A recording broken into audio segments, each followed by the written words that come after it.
The science of getting rich.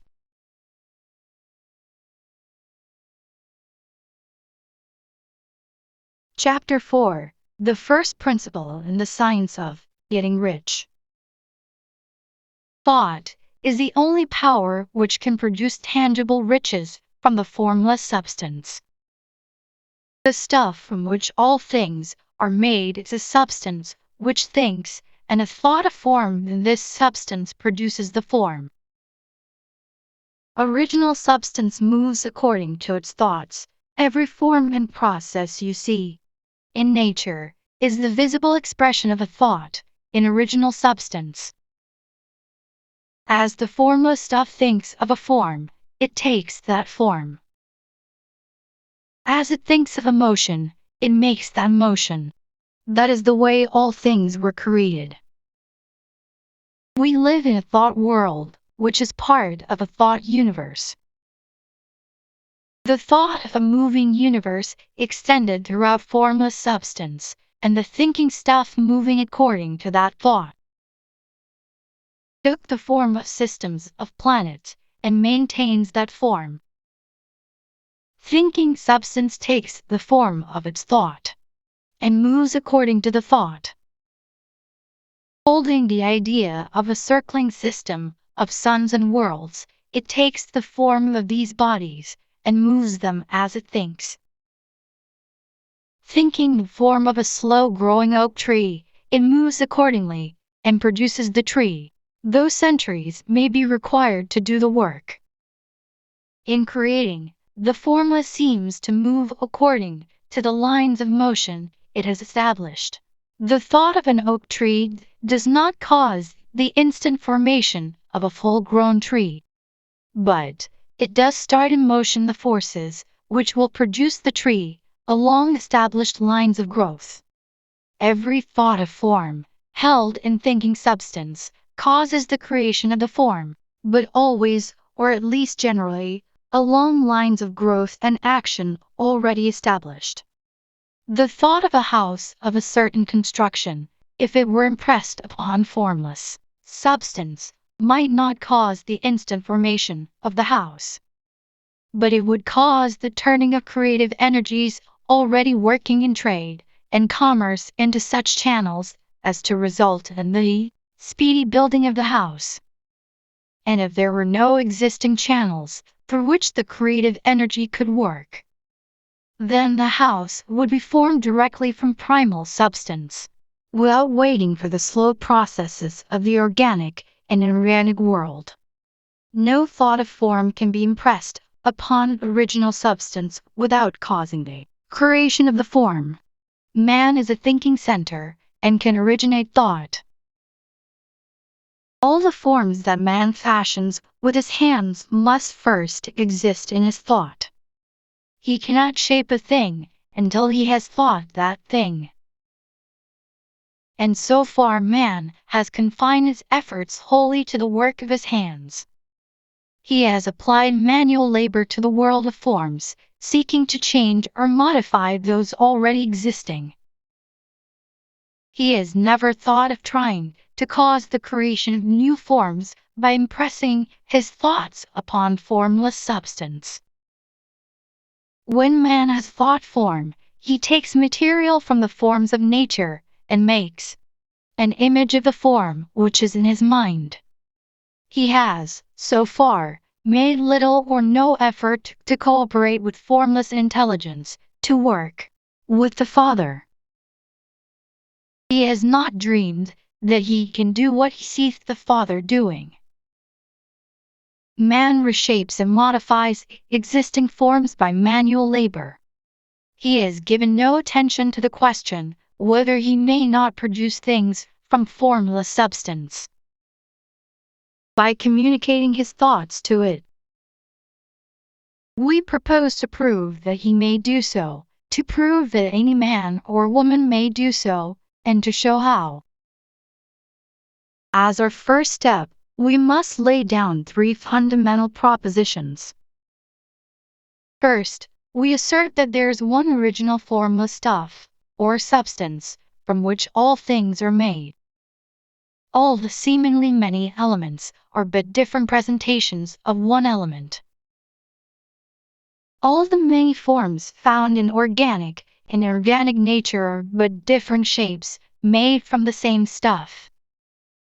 And this stuff is thinking stuff, a thought held and it produces the form of the thought. Thought, in thinking substance, produces shapes. Man is a thinking center, capable of original thought, if man can communicate his thought to original thinking substance. He can cause the creation or formation of the thing he thinks about. To summarize this, there is a thinking stuff from which all things are made, and which, in its original state, permeates, penetrates, and fills the interspaces of the universe. A thought, in this substance, produces the thing that is imaged by the thought. Man can form things in his thought, and by impressing his thought upon formless substance, can cause the thing he thinks about to be created. It may be asked if I can prove these statements, and without going into details, I answer that I can do so, both by logic and experience. Reasoning back from the phenomena of form and thought, I come to one original thinking substance. And reasoning forward from this thinking substance, I come to man's power to cause the formation of the thing he thinks about. And by experiment, I find the reasoning true. And this is my strongest proof. If one man who reads this book gets rich by doing what it tells him to do, that is evidence in support of my claim. But if every man who does what it tells him to do gets rich, that is positive proof until someone goes through the process and fails. The theory is true until the process fails, and this process will not fail. For every man who does exactly what this book tells him to do will get rich. I have said that men get rich by doing things in a certain way, and in order to do so, men must become able to think in a certain way. A man's way of doing things is the direct result of the way he thinks about things. To do things in a way you want to do them, you will have to acquire the ability to think the way you want to think. This is the first step toward getting rich. To think what you want to think is to think truth, regardless of appearances. Every man has the natural and inherent power to think what he wants to think. But it requires far more effort to do so than it does to think the thoughts which are suggested by appearances. To think according to appearance is easy. To think truth regardless of appearances is laborious, and requires the expenditure of more power than any other work man is called upon to perform. There is no labor from which most people shrink as they do from that of sustained and consecutive thought. It is the hardest work in the world. This is especially true when truth is contrary to appearances. Every appearance in the visible world tends to produce a corresponding form in the mind which observes it. And this can only be prevented by holding the thought of the truth. To look upon the appearance of disease will produce the form of disease in your own mind, and ultimately in your body, unless you hold the thought of the truth, which is that there is no disease. It is only an appearance, and the reality is health. To look upon the appearances of poverty will produce corresponding forms in your own mind, unless you hold to the truth that there is no poverty. There is only abundance. To think health when surrounded by the appearances of disease, or to think riches when in the midst of appearances of poverty, requires power. But he who acquires this power becomes a mastermind. He can conquer fate, he can have what he wants. This power can only be acquired by getting hold of the basic fact, which is behind all appearances. And that fact is that there is one thinking substance, from which, and by which all things are made. Then, we must grasp the truth that every thought held in this substance becomes a form, and that man can so impress his thoughts upon it as to cause them to take form and become visible things. When we realize this, we lose all doubt and fear, for we know that we can create what we want to create. We can get what we want to have, and can become what we want to be. As a first step toward getting rich, you must believe the three fundamental statements given previously in this chapter, and in order to emphasize them, I repeat them here. There is a thinking stuff from which all things are made, and which, in its original state, permeates, penetrates, and fills the interspaces of the universe. A thought, in this substance, produces the thing that is imaged by the thought. Man can form things in his thought, and by impressing his thought upon formless substance, can cause the thing he thinks about to be created. You must lay aside all other concepts of the universe than this mystic one, and you must dwell upon this until it is fixed in your mind and has become your habitual thought. Read these creed statements over and over again, fix every word upon your memory, and meditate upon them until you firmly believe what they say. If a doubt comes to you, cast it aside as a sin. Do not listen to arguments against this idea. Do not go to churches or lectures where a contrary concept of things is taught or preached. Do not read magazines or books which teach a different idea. If you get mixed up in your faith, all your efforts will be in vain. Do not ask why these things are true, nor speculate as to how they can be true. Simply take them on trust. The science of getting rich begins with the absolute acceptance of this faith. Chapter 5: Increasing Life. You must get rid of the last vestige of the old idea that there is a deity whose will it is that you should be poor, or whose purposes may be served by keeping you in poverty. The intelligent substance which is all in all, and which lives in all and lives in you, is a consciously living substance. Being a consciously living substance, it must have the nature and inherent desire of every living intelligence for increase of life. Every living thing must continually seek for the enlargement of its life, because life, in the mere act of living, must increase itself. A seed, dropped into the ground, springs into activity, and in the act of living produces 100 more seeds. Life, by living, multiplies itself. It is forever becoming more. It must do so, if it continues to be at all. Intelligence is under the same necessity for continuous increase. Every thought we think makes it necessary for us to think another thought. Consciousness is continually expanding. Every fact we learn leads us to the learning of another fact. Knowledge is continually increasing. Every talent we cultivate brings to the mind the desire to cultivate another talent. We are subject to the urge of life, seeking expression, which ever drives us on to know more, to do more, and to be more. In order to know more, do more, and be more, we must have more. We must have things to use, for we learn and do and become only by using things. We must get rich so that we can live more.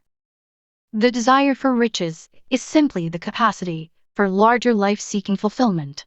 Every desire is the effort of an unexpressed possibility to come into action. It is power seeking to manifest which causes desire. That which makes you want more money is the same as that which makes the plant grow. It is life seeking fuller expression. The one living substance must be subject to this inherent law of all life. It is permeated with the desire to live more. That is why it is under the necessity of creating things. The one substance desires to live more in you, hence it wants you to have all the things you can use. It is the desire of God that you should get rich. He wants you to get rich because he can express himself better through you if you have plenty of things to use in giving him expression. He can live more in you if you have unlimited command of the means of life. The universe desires you to have everything you want to have. Nature is friendly to your plans. Everything is naturally for you. Make up your mind that this is true. It is essential, however, that your purpose should harmonize with the purpose that is in all. You must want real life, not mere pleasure of sensual gratification. Life is the performance of function, and the individual really lives only when he performs every function, physical, mental, and spiritual, of which he is capable, without excess in any. You do not want to get rich in order to live swinishly, for the gratification of animal desires. That is not life. But the performance of every physical function is a part of life. And no one lives completely who denies the impulses of the body in normal and healthful expression. You do not want to get rich solely to enjoy mental pleasures, to get knowledge, to gratify ambition, to outshine others, to be famous. All these are a legitimate part of life, but the man who lives for the pleasures of the intellect alone will only have a partial life, and he will never be satisfied with his lot. You do not want to get rich solely for the good of others, to lose yourself for the salvation of mankind, to experience the joys of philanthropy and sacrifice. The joys of the soul are only a part of life, and they are no better or nobler than any other part. You want to get rich in order that you may eat, drink, and be merry when it is time to do these things, in order that you may surround yourself with beautiful things, see distant lands, feed your mind, and develop your intellect, in order that you may love men and do kind things, and be able to play a good part in helping the world to find truth. But remember that extreme altruism is no better, no nobler than extreme selfishness. Both are mistakes. Get rid of the idea that God wants you to sacrifice yourself for others, and that you can secure his favor by doing so. God requires nothing of the kind. What he wants is that you should make the most of yourself, for yourself, and for other. And you can help others more by making the most of yourself than in any other way. You can make the most of yourself only by getting rich, so it is right and praiseworthy that you should give your first and best thought to the work of acquiring wealth. Remember, however, that the desire of substance is for all, and its movements must be for more life to all. It cannot be made to work for less life to any, because it is equally in all, seeking riches in life. Intelligent substance will make things for you, but it will not take things away from someone else and give them to you. You must get rid of the thought of competition. You are to create, not to compete for what is already created. You do not have to take anything away from anyone. You do not have to drive sharp bargains. You do not have to cheat or to take advantage. You do not need to let any man work for you for less than he earns. You do not have to covet the property of others or to look at it with wishful eyes. No man has anything of which you cannot have the like, and that without taking what he has away from him. You are to become a creator, not a competitor. You are going to get what you want, but in such a way that when you get it, every other man will have more than he has now. I am aware that there are men who get a vast amount of money by proceeding in direct opposition to the statements in the paragraph above, and may add a word of explanation here. Men of the plutocratic type, who become very rich do so sometimes purely by their extraordinary ability on the plane of competition. And sometimes they unconsciously relate themselves to substance in its great purposes and movements for the general racial upbuilding through industrial evolution. Rockefeller, Carnegie Morgan have been the unconscious agents of the supreme in the necessary work of systematizing and organizing productive industry. And in the end, their work will contribute immensely toward increased life for all. Their day is nearly over, they have organized production, and will soon be succeeded by the agents of the multitude, who will organize the machinery of distribution. The multimillionaires are like the monster reptiles of prehistoric eras, play a necessary part in the evolutionary process, but the same power which produced them will dispose of them. And it is well to bear in mind that they have never been really rich. A record of the private lives of most of this class will show that they have really been the most abject and wretched of the poor. Riches secured on the competitive plane are never satisfactory and permanent. They are yours today and another's tomorrow. Remember, if you are to become rich in a scientific and certain way, you must rise entirely out of the competitive thought. You must never think for a moment that the supply is limited. Just as soon as you begin to think that all the money is being cornered and controlled by bankers and others, and that you must exert yourself to get laws passed to stop this process, and so on. In that moment you drop into the competitive mind, and your power to cause creation is gone for the time being. And what is worse, you will probably arrest the creative movements you have already instituted. Know that there are countless millions of dollars worth of gold in the mountains of the earth, not yet brought to light.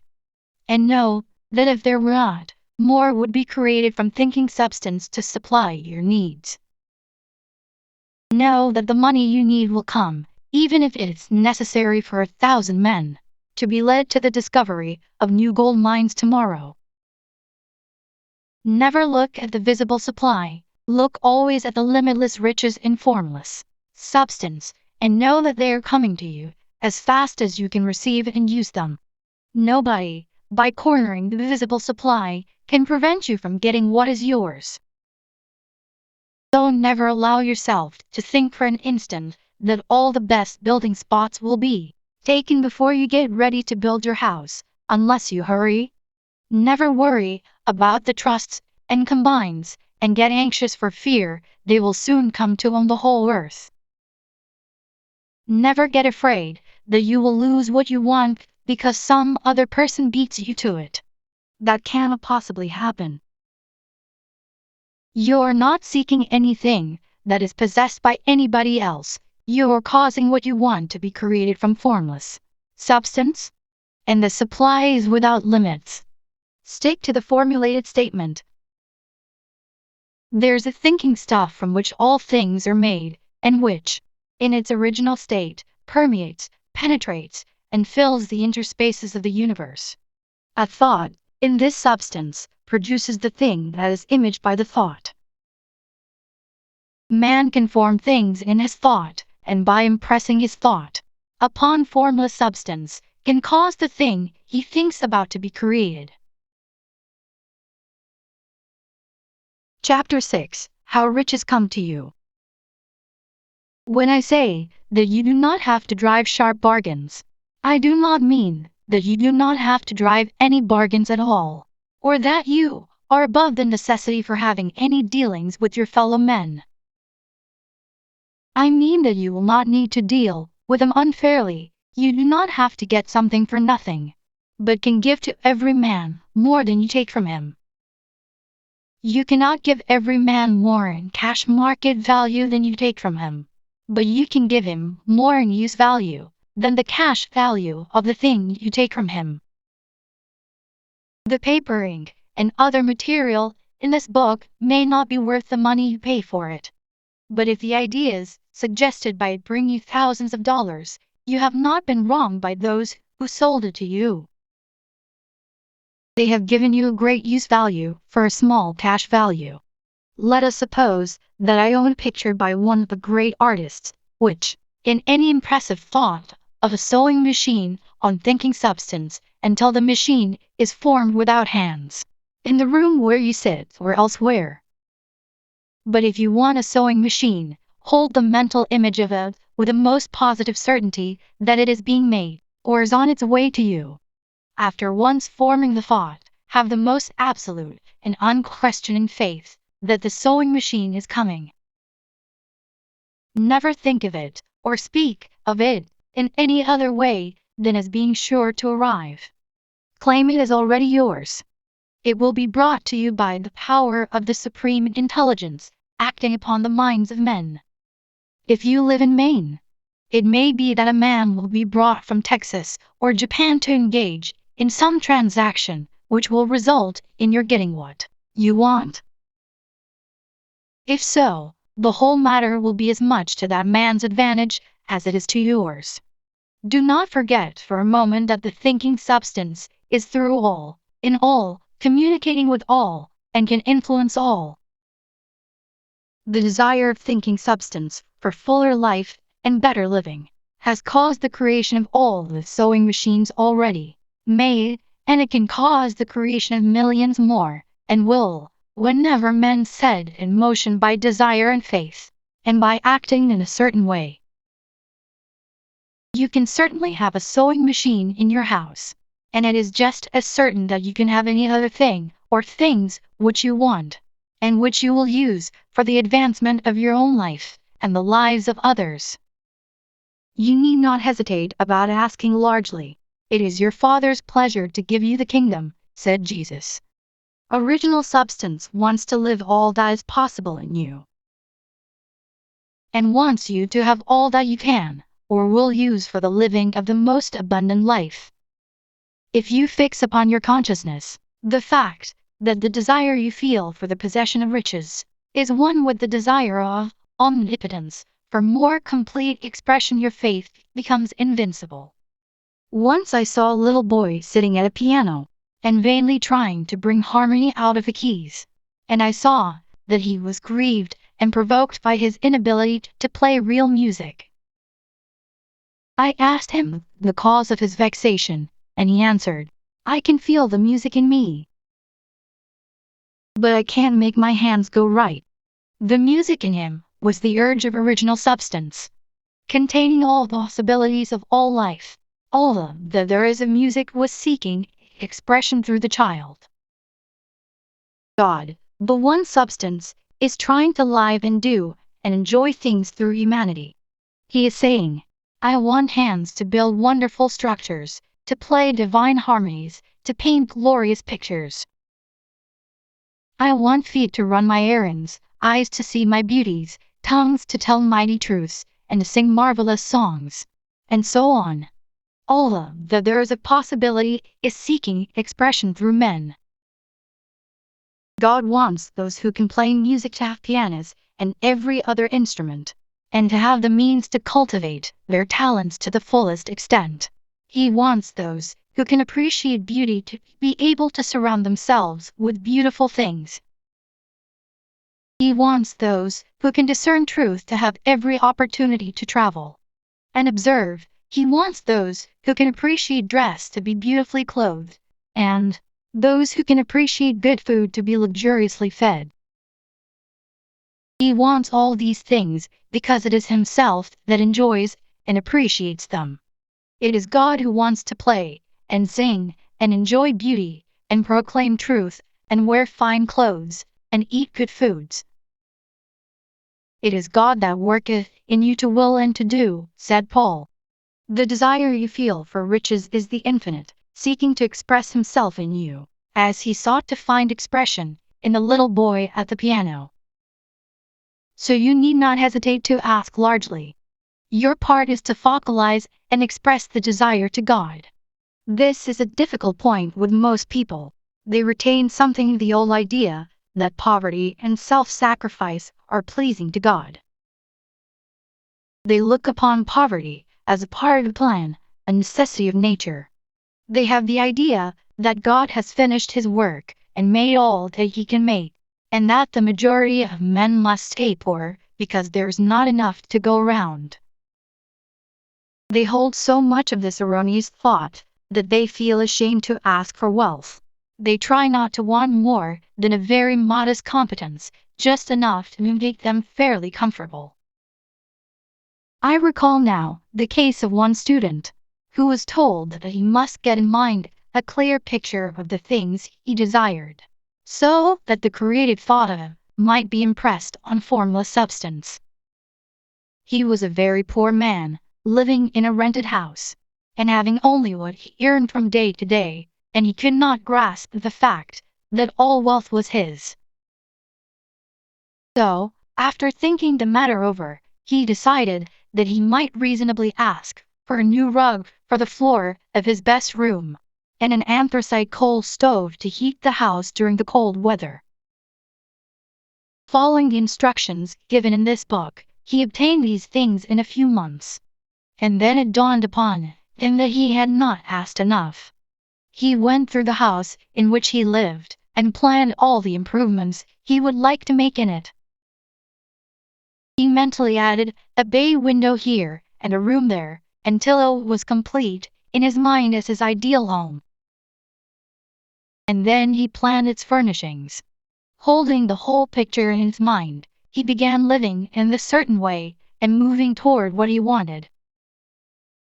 And he owns the house now, and is rebuilding it after the form of his mental image. And now, with still larger faith, he is going on to get greater things. It has been unto him according to his faith, and it is so with you and with all of us. Chapter 7: Gratitude. The illustrations given in the last chapter will have conveyed to the reader the fact that the first step toward getting rich is to convey the idea of your wants to the formless substance. This is true, and you will see that in order to do so, it becomes necessary to relate yourself to the formless intelligence in a harmonious way. To secure this harmonious relation is a matter of such primary and vital importance that I shall give some space to its discussion here, and give you instructions which, if you will follow them, will be certain to bring you into perfect unity of mind with God. The whole process of mental adjustment and atonement can be summed up in one word: gratitude. First, you believe that there is one intelligent substance from which all things proceed. Second, you believe that this substance gives you everything you desire. And third, you relate yourself to it by a feeling of deep and profound gratitude. Many people who order their lives rightly in all other ways are kept in poverty by their lack of gratitude. Having received one gift from God, they cut the wires which connect them with Him by failing to make acknowledgement. It is easy to understand that the nearer we live to the source of wealth, the more wealth we shall receive. And it is easy also to understand that the soul that is always grateful lives in closer touch with God than the one which never looks to Him in thankful acknowledgement. The more gratefully we fix our minds on the Supreme, when good things come to us, the more good things we will receive, and the more rapidly they will come. And the reason simply is that the mental attitude of gratitude draws the mind into closer touch with the source from which the blessings come. If it is a new thought to you that gratitude brings your whole mind into closer harmony with the creative energies of the universe, consider it well, and you will see that it is true. The good things you already have come to you along the line of obedience to certain laws. Gratitude will lead your mind out along the ways by which things come, and it will keep you in close harmony with creative thought, and prevent you from falling into competitive thought. Gratitude alone can keep you looking toward the all, and prevent you from falling into the error of thinking of the supply is limited, and to do that would be fatal to your hopes. There's a law of gratitude, and it is absolutely necessary that you should observe the law if you are to get the results you seek. The law of gratitude is the natural principle that action and reaction are always equal and in opposite directions. The grateful outreaching of your mind in thankful praise to the Supreme is a liberation or expenditure force. It cannot fail to reach that to which it addressed, and the reaction is an instantaneous movement towards you. Draw nigh unto God, and He will draw nigh unto you. That is a statement of psychological truth.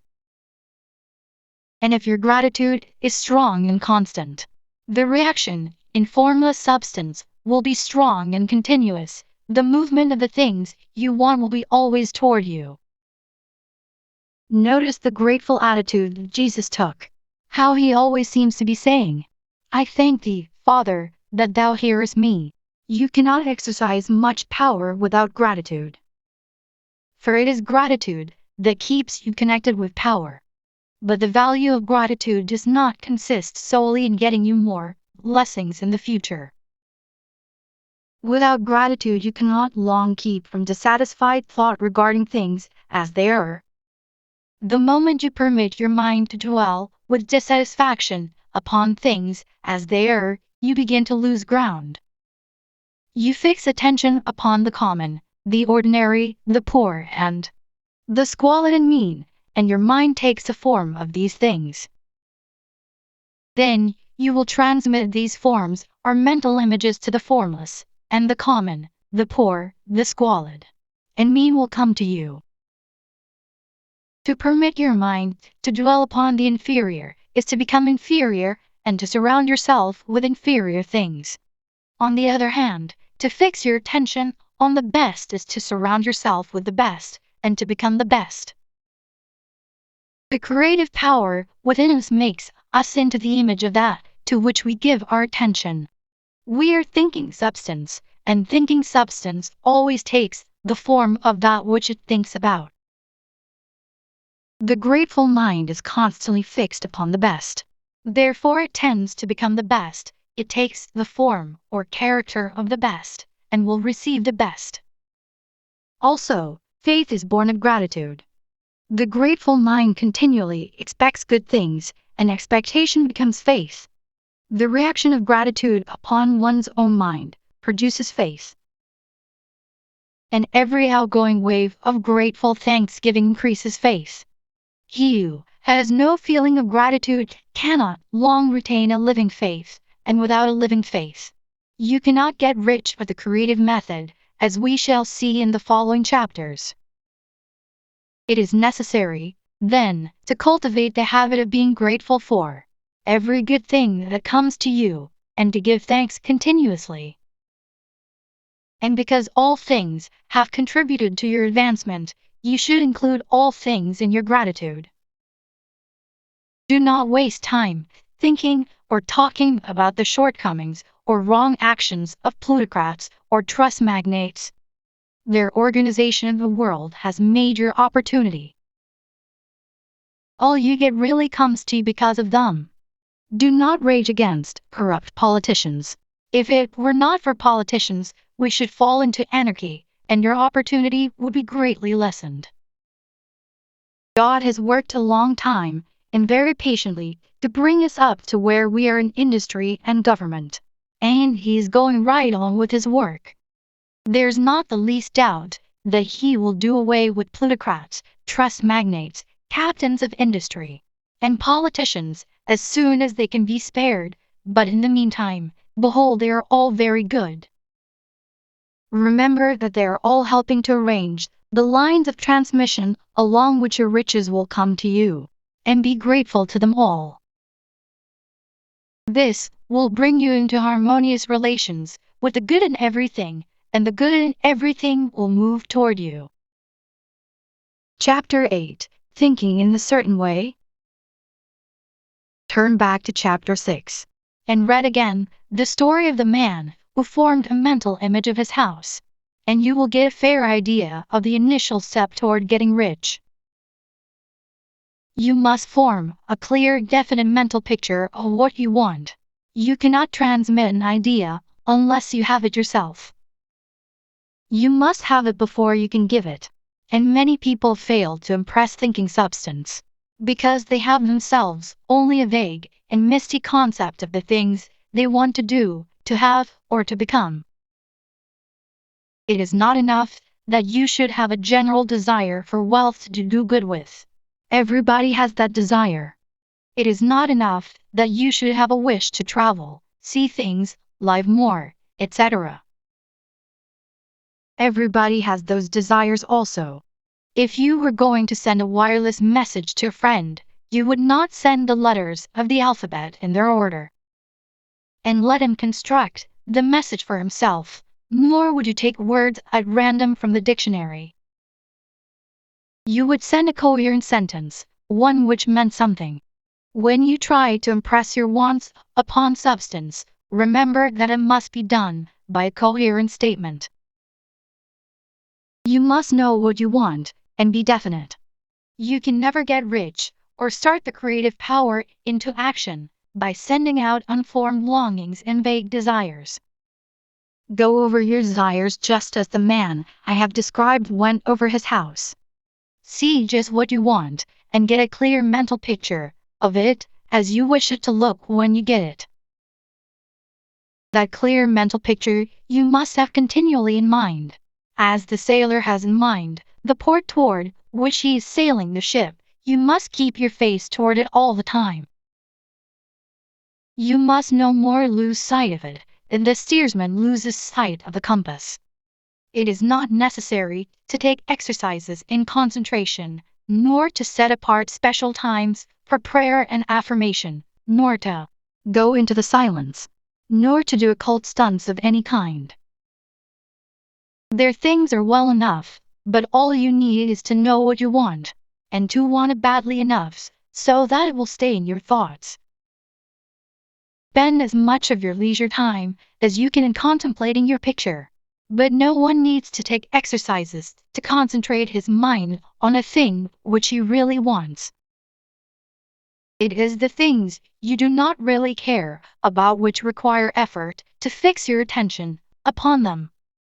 And unless you really want to get rich, so that desire is strong enough to hold your thoughts directed to the purpose, as the magnetic pole holds the needle of the compass, it will hardly be worthwhile for you to try to carry out the instructions given in this book. The methods herein set forth are for people whose desire for riches is strong enough to overcome mental laziness and the love of ease and make them work. The more clear and definite you make your picture then, and the more you dwell upon it, bringing out all its delightful details, the stronger your desire will be. And the stronger your desire, the easier it will be to hold your mind fixed upon the picture of what you want. Something more is necessary, however, than merely to see the picture clearly. If that is all you do, you're only a dreamer, and will have little or no power for accomplishment. Behind your clear vision must be the purpose to realize it, to bring it out in tangible expression.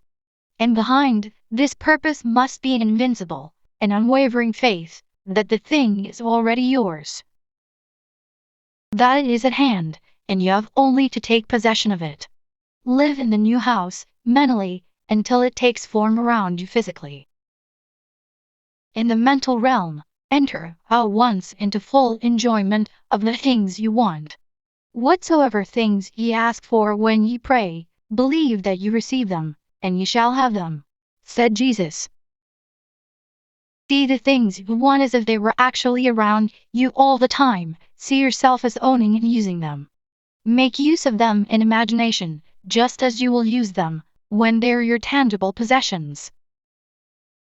Dwell upon your mental picture until it is clear and distinct, and then take the mental attitude of ownership toward everything in that picture.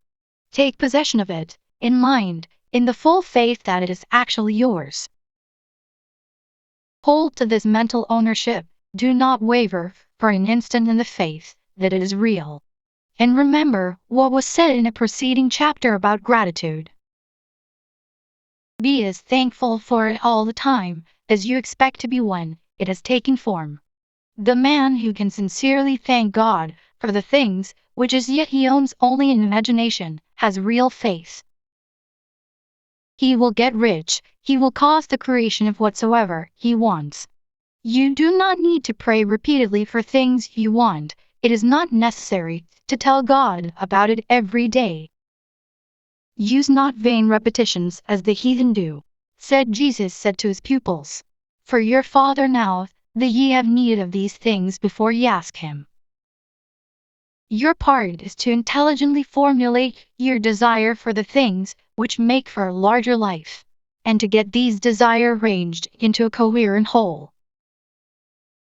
And then to impress this whole desire upon the formless substance, which has the power and the will to bring you what you want.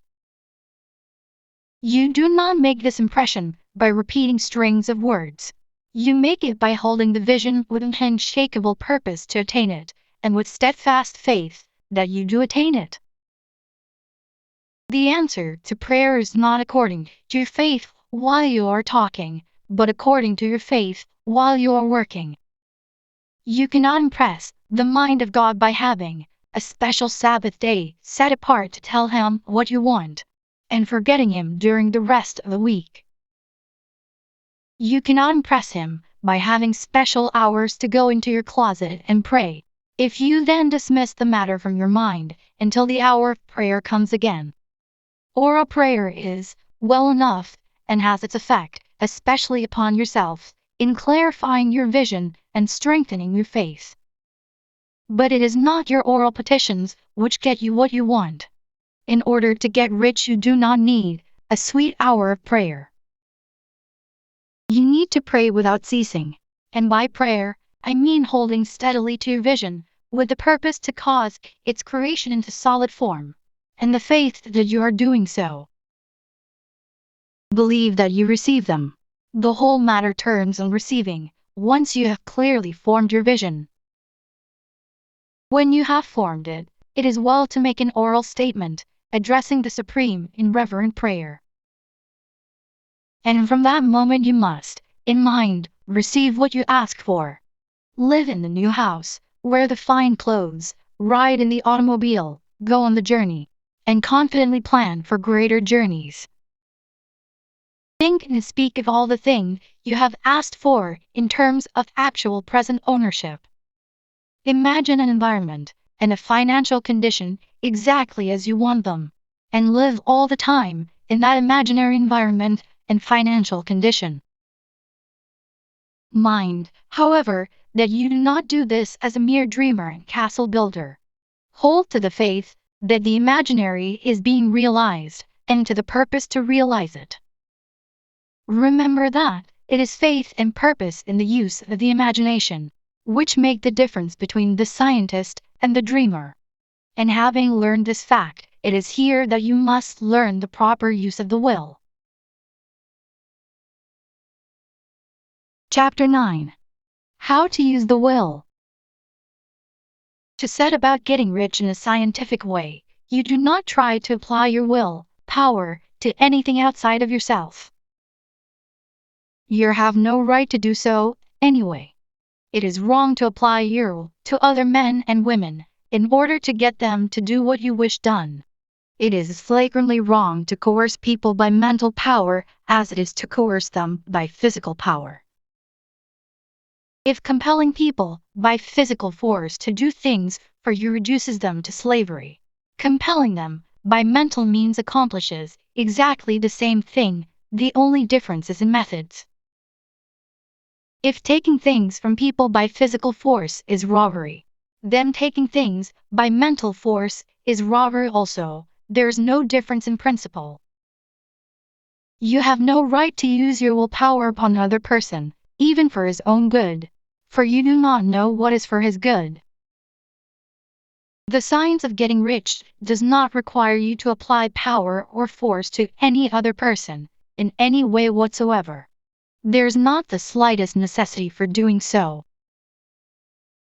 Indeed, any attempt to use your will upon others will only tend to defeat your purpose. You do not need to apply your will to things in order to compel them to come to you.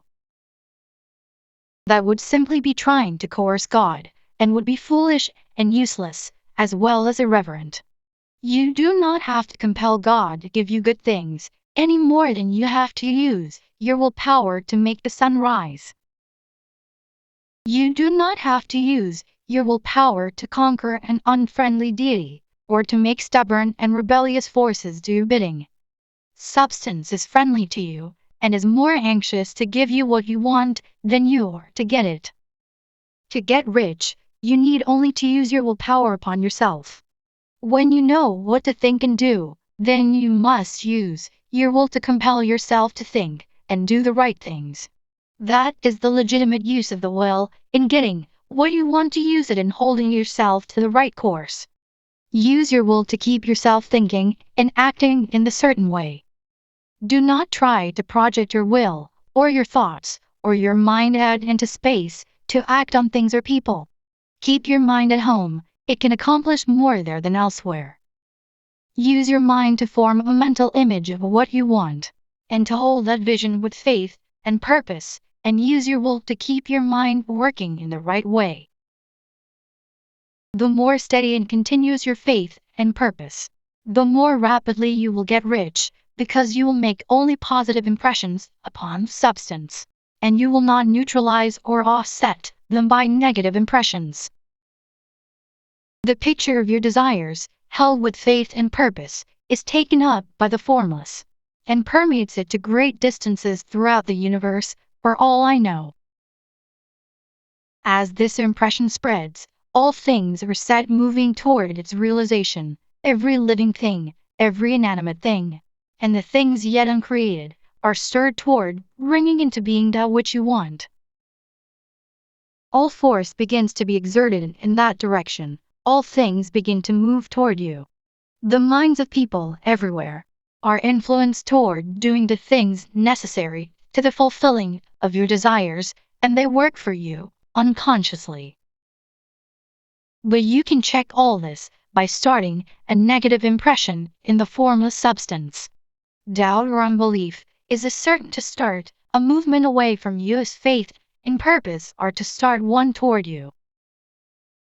It is by not understanding this that most people who try to make use of mental science in getting rich and make their failure.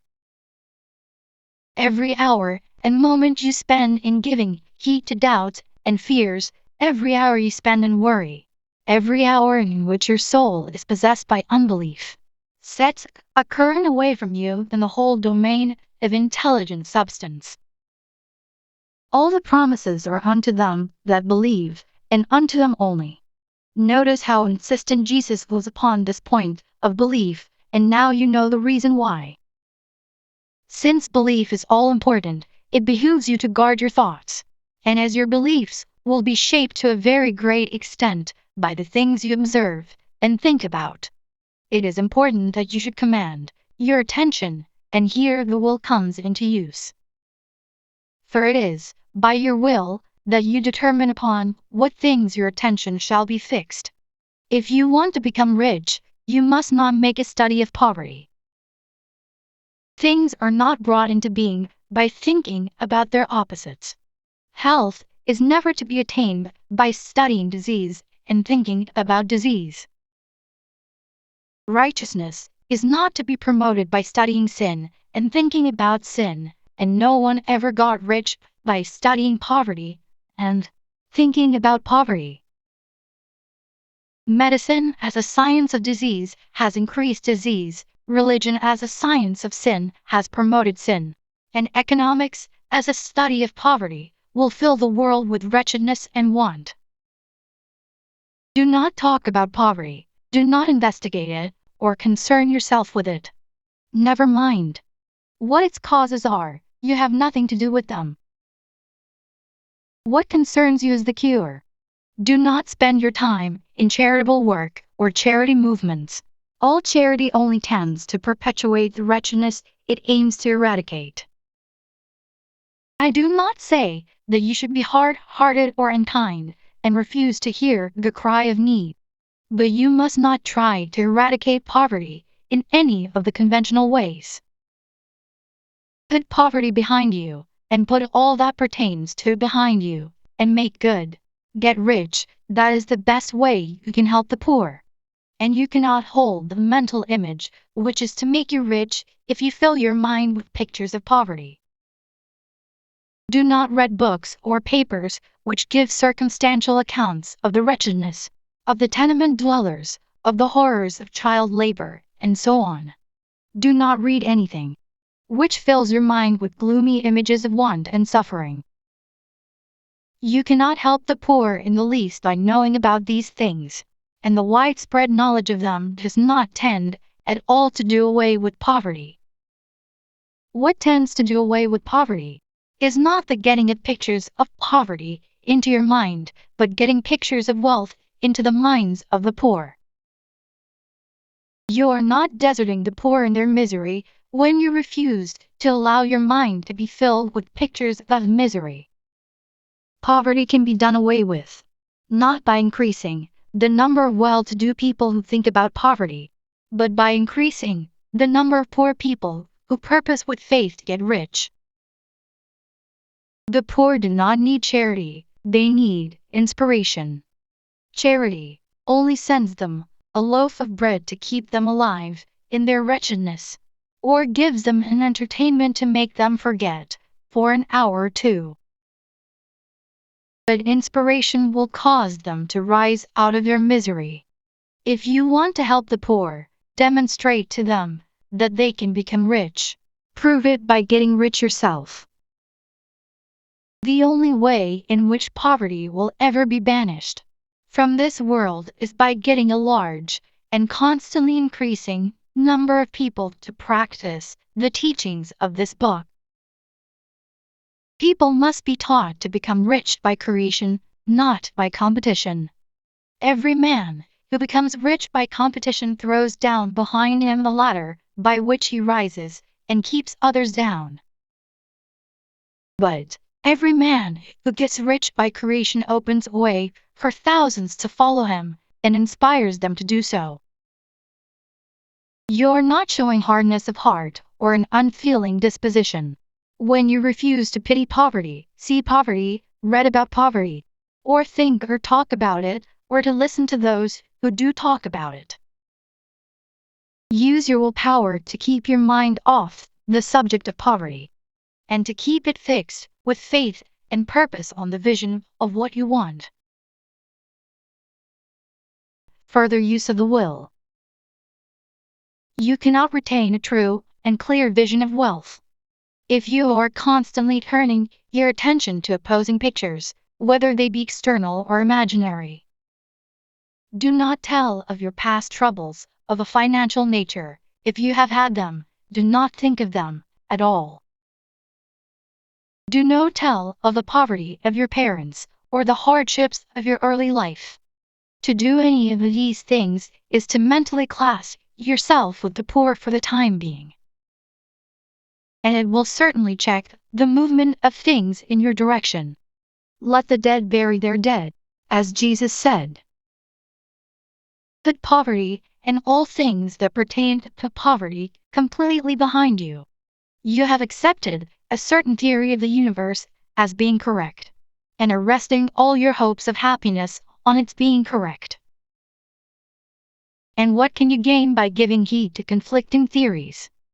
Do not read religious books which tell you that the world is soon coming to an end. Do not read the writing of muckrakers and pessimistic philosophers who tell you that it is going to the devil. The world is not going to the devil, it is going to God. It is wonderful becoming true. There may be a good many things in existing conditions which are disagreeable. But what is the use of studying them when they are certainly passing away? And when the study of them only tends to check their passing and keep them with us?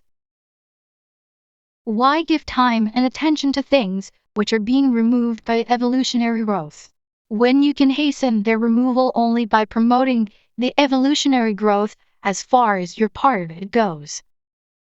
No matter how horrible and seeming may be the conditions, in certain countries, sections, or places, you waste your time and destroy your own chances by considering them. You should be interested in yourself and the world is becoming rich. Think of the riches the world is coming into, instead of the poverty it is growing out of. And bear in mind that the only way in which you can assist the world in growing rich is by growing rich yourself through the creative method, not the competitive one. Give your attention wholly to riches, ignore poverty. Whenever you think or speak of those who are poor, think and speak of them as those who are becoming rich, those who are to be congratulated rather than pitied. Then they and others will catch the inspiration and begin to search for the way out. Because I say that you are to give your whole time and mind and thought to riches. It does not follow that you are to be sordid or mean. To become really rich is the noblest aim you can have in life, for it includes everything else. On the competitive plane, the struggle to get rich is a godless scramble for power over other men. But when we come into the creative mind, all this is changed. All that is possible in the way of greatness and soul unfoldment, of service and lofty endeavor, comes by way of getting rich. All is made possible by the use of things. If you lack for physical health, you will find that the attainment of it is conditional on your getting rich. Only those who are emancipated from financial worry, and who have the means to live a care-free existence and follow hygienic practices, can have and retain health. Moral and spiritual greatness is possible only to those who are above the competitive battle for existence, and only those who are becoming rich on the plane of creative thought are free from the degrading influences of competition. If your heart is set on domestic happiness, remember that love flourishes best where there is refinement, a high level of thought, and freedom from corrupting influences. And these are to be found only where riches are attained by the exercise of creative thought, without strife or rivalry. You can aim at nothing so great or noble, I repeat, as to become rich, and you must fix your attention upon your mental picture of riches, to the exclusion of all that may tend to dim or obscure the vision. You must learn to see the underlying truth in all things. You must see beneath all seemingly wrong conditions the great one life ever moving forward, toward fuller expression and more complete happiness. It is the truth that there is no such thing as poverty, that there is only wealth. Some people remain in poverty because they are ignorant of the fact that there is wealth for them.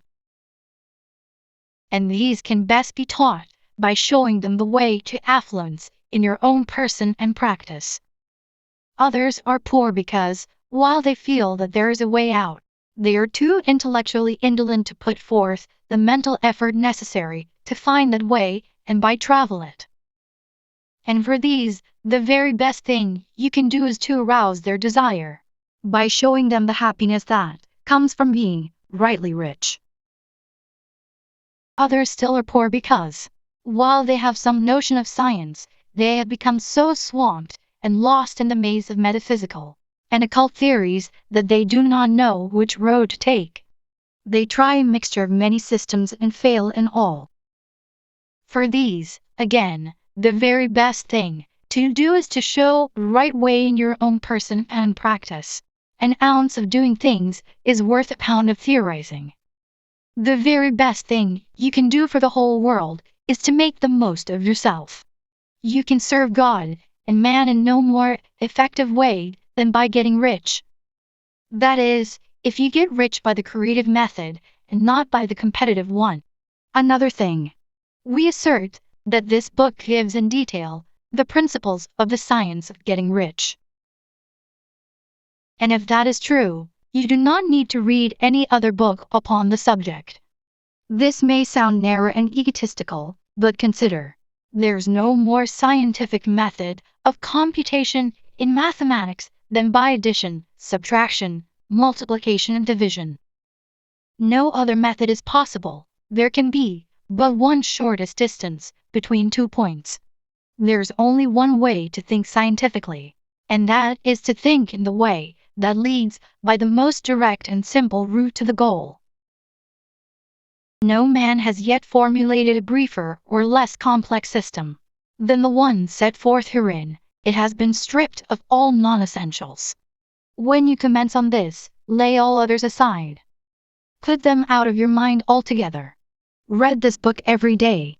Keep it with you, commit it to memory, and do not think about other systems and theories. If you do, you will begin to have doubts, and to be uncertain and wavering in your thought. And then you will begin to make failures. After you have made good and become rich, you may study other systems as much as you please. But until you're quite sure that you have gained what you want, do not read anything on this line but this book, unless it be the authors mentioned in the preface. And read only the most optimistic comments on the world's news. Those in harmony with your picture. Also, postpone your investigations into the occult. Do not dabble in theosophy, spiritualism, or kindred studies. It is very likely that the dead still live and are near, but if they are, let them alone. Mind your own business. Wherever the spirits of the dead may be, they have their own work to do, and their own problems to solve, and we have no right to interfere with them. We cannot help them, and it is very doubtful whether they can help us, or whether we have any right to trespass upon their time, if they can. Let the dead and the hereafter alone, and solve your own problem, get rich. If you begin to mix with the occult, you will start mental cross-currents which will surely bring your hopes to shipwreck. Now, this and the preceding chapters have brought us to the following statement of basic facts. There's a thinking stuff from which all things are made, and which, in its original state, permeates, penetrates, and fills the interspaces of the universe. A thought, in this substance, produces the thing that is imaged by the thought. Man can form things in his thought, and, by impressing his thought upon formless substance, can cause the thing he thinks about to be created. In order to do this, man must pass from the competitive to the creative mind.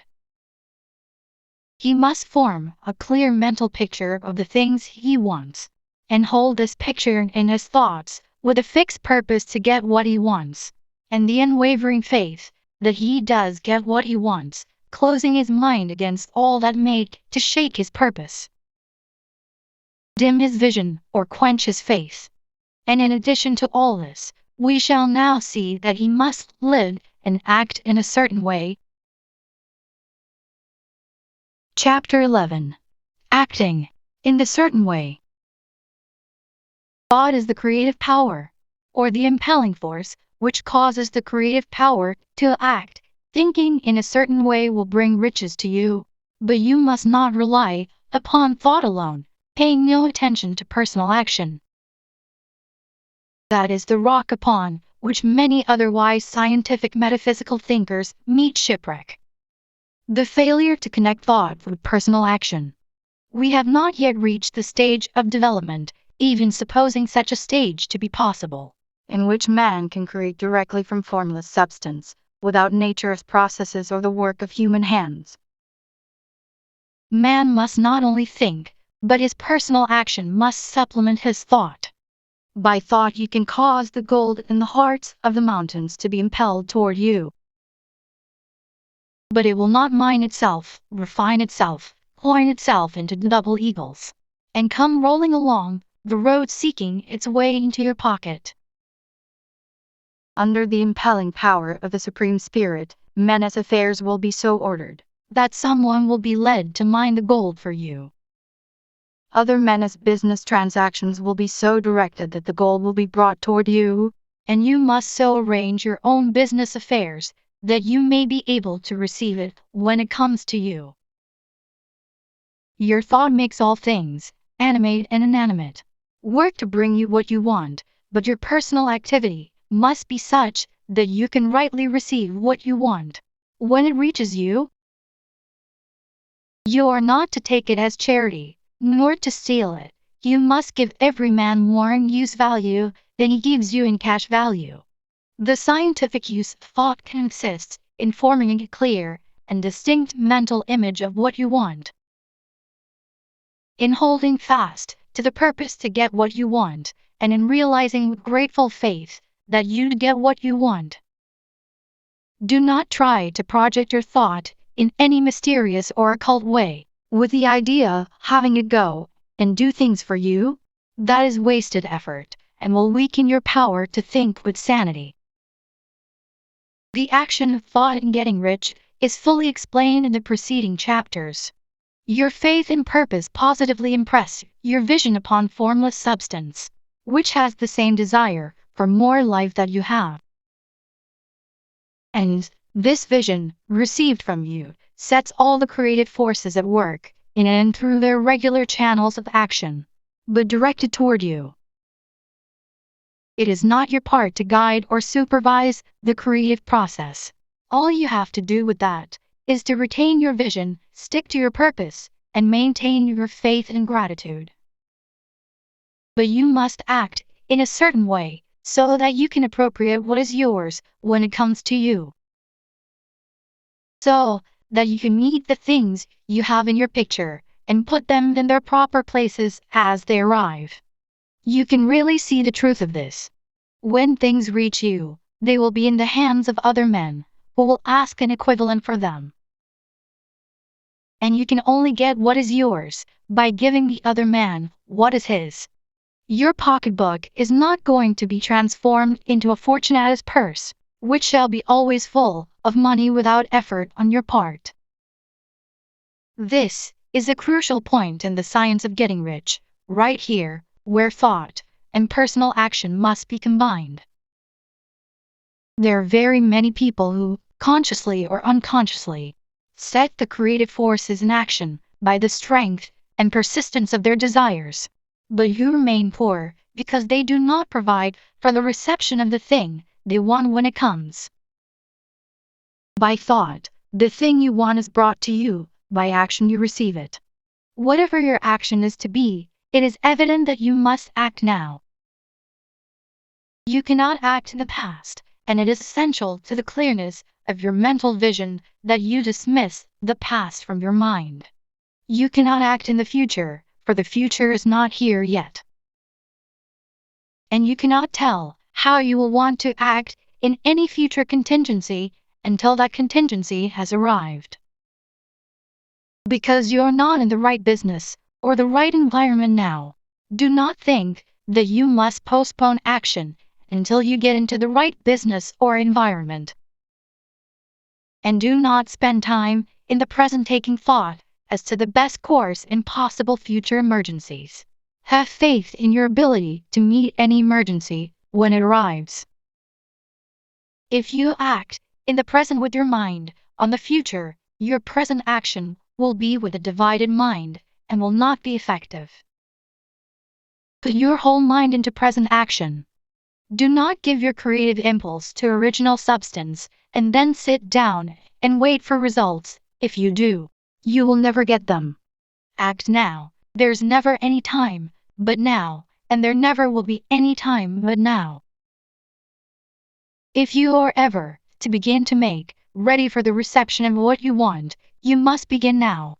And your action, whatever it is, must most likely be in your present business or employment, and must be upon the persons and things in your present environment. You cannot act where you are not. You cannot act where you have been, and you cannot act where you are going to be. You can act only where you are. Do not bother as to whether yesterday's work was well done or ill done. Do today's work well. Do not try to do tomorrow's work now. There will be plenty of time to do that when you get to it. Do not try, by occult or mystical means, to act on people or things that are out of your reach.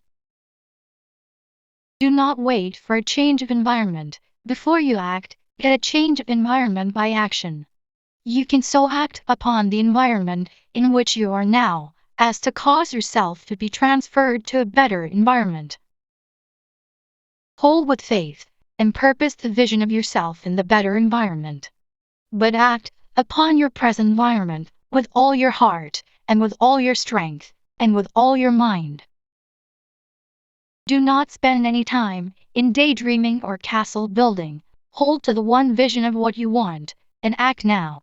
Do not cast about seeking some new thing to do, or some strange, unusual, or remarkable action to perform as a first step toward getting rich. It is probable that your actions, at least for some time to come, will be those you have been performing for some time past. But you are to begin now to perform these actions in a certain way, which will surely make you rich. If you are engaged in some business and feel that it is not the right one for you, do not wait until you get into the right business before you begin to act. Do not feel discouraged or sit down and lament because you are misplaced. No man was ever so misplaced but that he could not find the right place, and no man ever became so involved in the wrong business but that he could get into the right business. Hold the vision of yourself in the right business with the purpose to get into it, and the faith that you will get into it and are getting into it, but act in your present business. Use your present business as the means of getting a better one, and use your present environment as the means of getting into a better one. Your vision of the right business, if held with faith and purpose, will cause the Supreme to move the right business toward you. And your action, if performed in a certain way, will cause you to move toward the business. If you are an employee or wage earner and feel that you must change places in order to get what you want, do not project your thought into space and rely upon it to get you another job. It will probably fail to do so. Hold the vision of yourself in the job you want, while you act with faith and purpose on the job you have, and you will certainly get the job you want.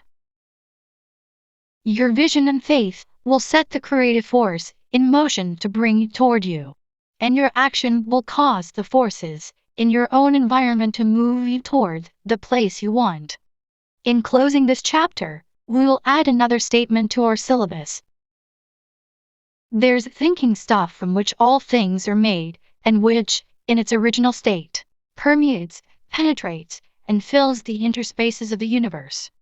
A thought, in this substance, produces the thing that is imaged by the thought.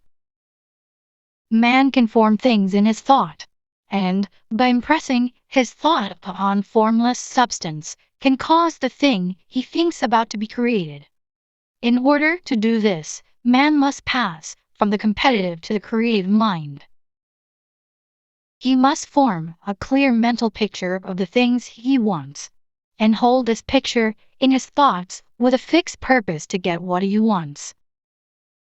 And the unwavering faith that he does get what he wants, closing his mind to all that may tend to shake his purpose, dim his vision, or quench his faith. That he may receive what he wants when it comes, man must act now upon the people and things in his present environment. Chapter 12. Efficient Action. You must use your thought, as directed in previous chapters, and begin to do what you can do where you are. And you must do all that you can do where you are. You can advance only by being larger than your present place. And no man is larger than his present place who leaves undone any of the work pertaining to that place. The world is advanced only by those who more than fill their present places. If no man quite filled his present place, you can see that there must be a going backward in everything. Those who do not quite fill their present places are dead weight up on society, government, commerce, and industry. They must be carried along by others at a great expense. The progress of the world is retarded only by those who do not fill the places they are holding. They belong to a former age and a lower stage or plane of life, and their tendency is toward degeneration. No society could advance if every man was smaller than his place. Social evolution is guided by the law of physical and mental evolution. In the animal world, evolution is caused by excess of life. When an organism has more life than can be expressed in the functions of its own plane, it develops the organs of a higher plane, and a new species is originated. There never would have been new species had there not been organisms which more than filled their places. The law is exactly the same for you. Your getting rich depends upon your applying this principle to your own affairs. Every day is either a successful day or a day of failure, and it is the successful days which get you what you want. If every day is a failure, you can never get rich. While if every day is a success, you cannot fail to get rich. If there is something that may be done today, and you do not do it, you have failed in so far as that thing is concerned. And the consequences may be more disastrous than you imagine. You cannot foresee the results of even the most trivial act. You do not know the workings of all the forces that have been set moving in your behalf. Much may be depending on your doing some simple act. It may be the very thing which is to open the door of opportunity to very great possibilities. You can never know all the combinations which Supreme Intelligence is making for you in the world of things and of human affairs. Your neglect or failure to do some small thing may cause a long delay in getting what you want. Do every day all that can be done that day. There is, however, a limitation or qualification of the above that you must take into account. You are not to overwork, nor to rush blindly into your business in the effort to do the greatest possible number of things in the shortest possible time. You are not to try to do tomorrow as work today, nor to do a week as work in a day. It is really not the number of things you do, but the efficiency of each separate action that counts. Every act is, in itself, either a success or a failure. Every act is, in itself, either effective or inefficient. Every inefficient act is a failure, and if you spend your life in doing inefficient acts, your whole life will be a failure. The more things you do, the worse for you, if all your acts are inefficient ones. On the other hand, every efficient act is a success in itself, and if every act of your life is an efficient one, your whole life must be a success. The cause of failure is doing too many things in an inefficient manner, and not doing enough things in an efficient manner. You will see that it is a self-evident proposition that if you do not do any inefficient acts, and if you do a sufficient number of efficient acts, you will become rich. If now it is possible for you to make each act an efficient one, you see again that the getting of riches is reduced to an exact science, like mathematics. The matter turns, then, on the questions whether you can make each separate act a success in itself. And this you can certainly do. You can make each act a success, because all power is working with you. And all power cannot fail.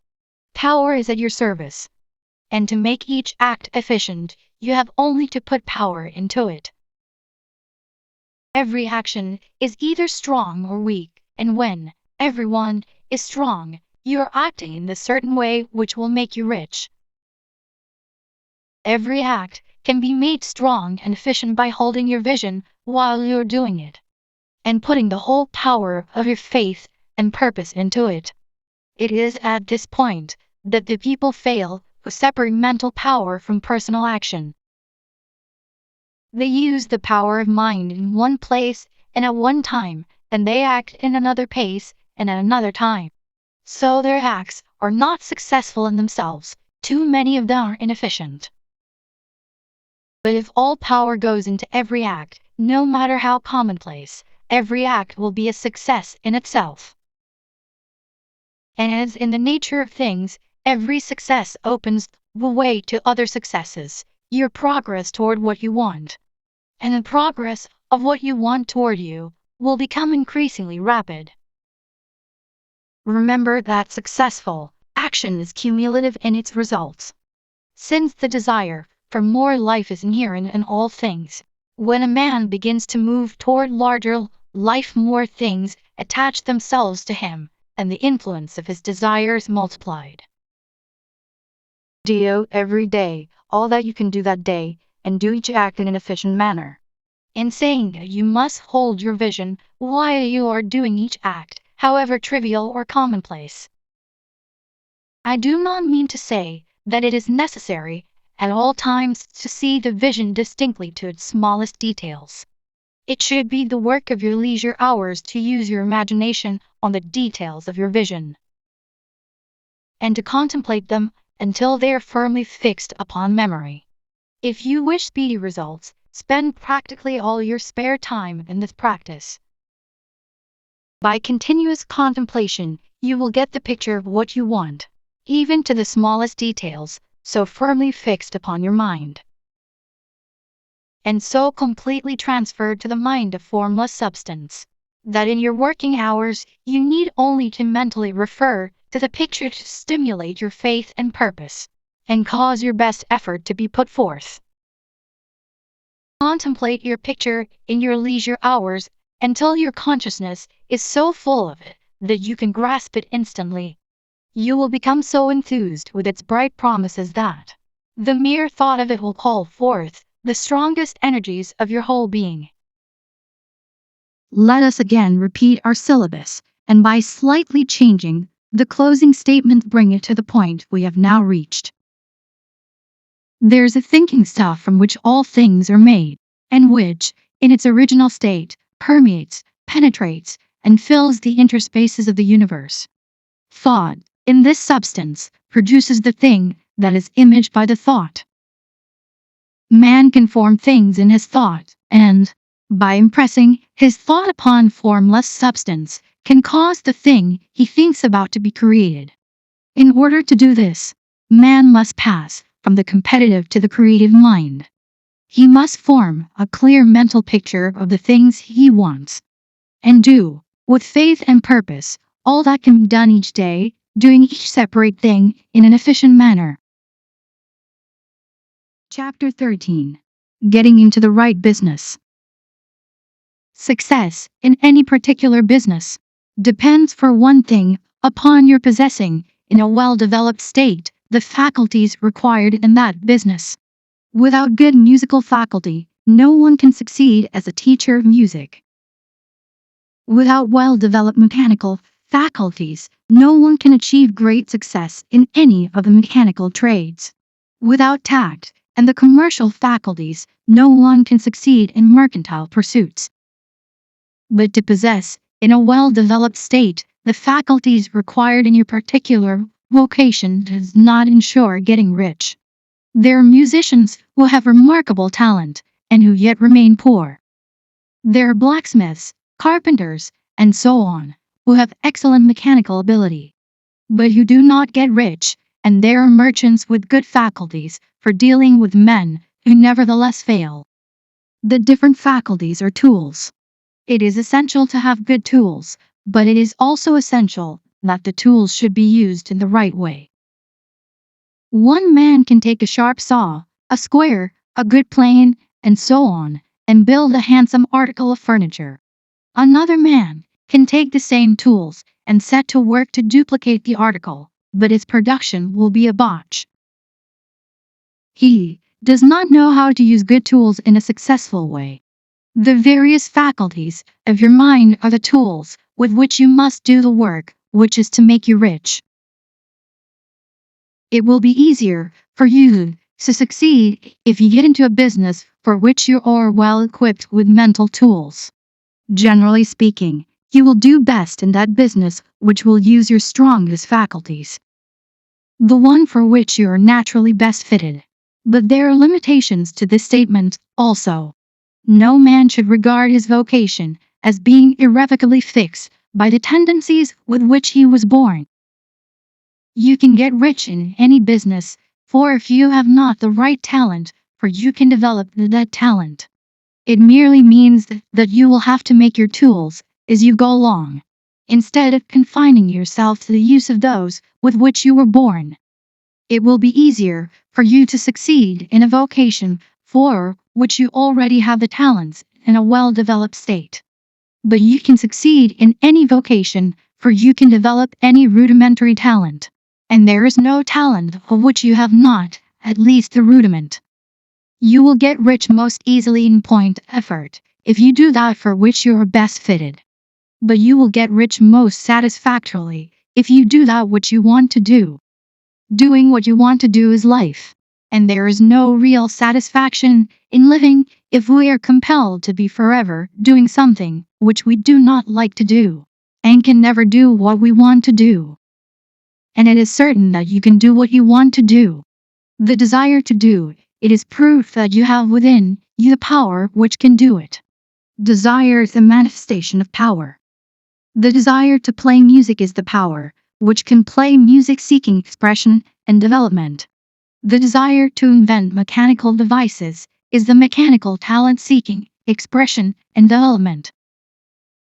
Where there is no power, either developed or undeveloped, to do a thing, there's never any desire to do that thing, and where there is strong desire to do a thing, it is certain proof that the power to do it is strong, and only requires to be developed and applied in the right way. All things else being equal, it is best to select the business for which you have the best developed talent. But if you have a strong desire to engage in any particular line of work, you should select that work as the ultimate end at which you aim. You can do what you want to do, and it is your right and privilege to follow the business or avocation which will be most congenial and pleasant. You are not obliged to do what you do not like to do, and should not do it except as a means to bring you to the doing of a thing you want to do. If there are past mistakes whose consequences have placed you in an undesirable business or environment, you may be obliged for some time to do what you do not like to do. But you can make the doing of it pleasant by knowing that it is making it possible for you to come to the doing of what you want to do. If you feel that you are not in the right vocation, do not act too hastily in trying to get into another one. The best way, generally, to change business or environment is by growth. Do not be afraid to make a sudden and radical change if the opportunity is presented, and you feel after careful consideration that it is the right opportunity. But never take sudden or radical action when you are in doubt as to the wisdom of doing so. There's never any hurry on the creative plane, and there is no lack of opportunity.